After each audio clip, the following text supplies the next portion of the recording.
số nó có số plot này lại có số chỉ có thay bây giờ nó sai nó chỉ nó có số thì là thay cho nó sai thì có số nhớ trả lũ rồi từ nó ta xin nó chỉ có số là nhớ trả lũ rồi nó để từ nó đi bỏ nó chỉ thâu kệ nó chỉ họ bắt tôi sai tôi bỏ có số cho nó có số sai nó bắt đầu mọi đây là nó để nó đi bỏ nó chỉ bắt đầu có số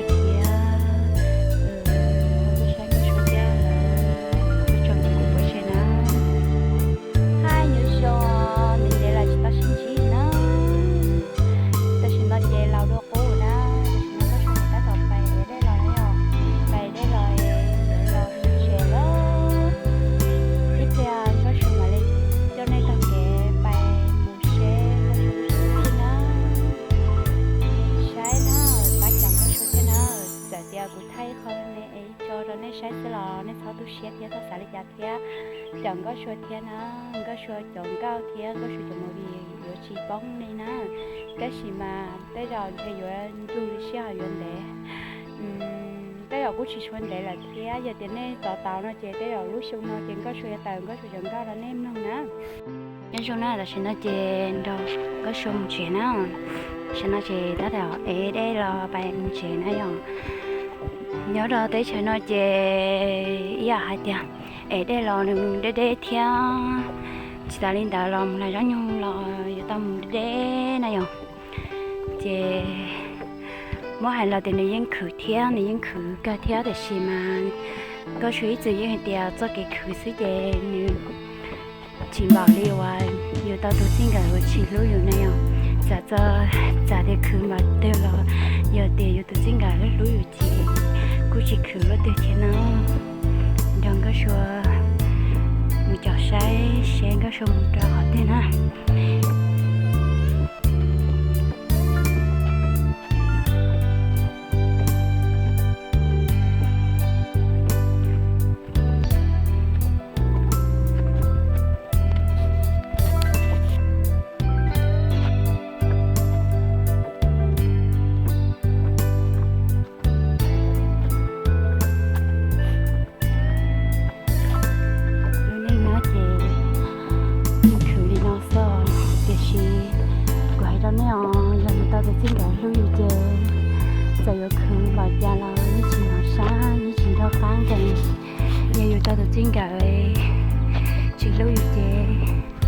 một họ tư là chỉ xả cho dù đơn này mua kê họ dù là tôi chỉ chửi từ đó đơn này lúc tí tắt gì nhưng nhau xe cả leo là nó nên thấy nó sợ nên là ba cháu của thiên á chả mới nó chỉ muốn cụ là gì nhưng họ chỉ bỏ cụ lúc xóa chỉ họ cụ lúc xóa là ba cháu của thiên nhưng nhau của xe liền chỉ bảo khi ta đánh tiêu rồi, lỡ tay mua hoa rong, lỡ tay ta chỉ đằng cả rong,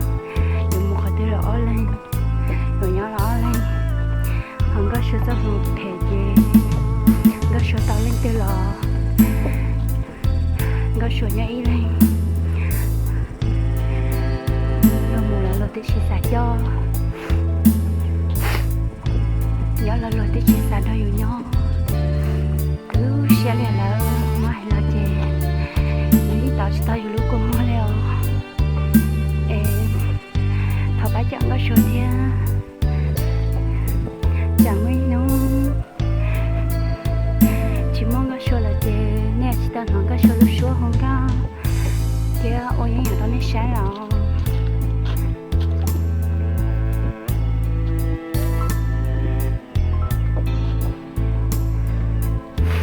những người nói chè ở đây rồi đấy cơ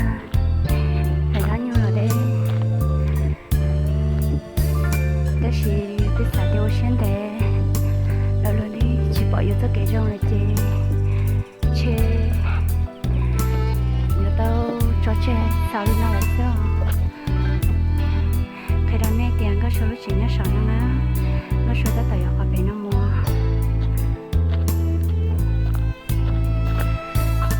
chê chủ yếu là bỏ để chạy quý mua là sao,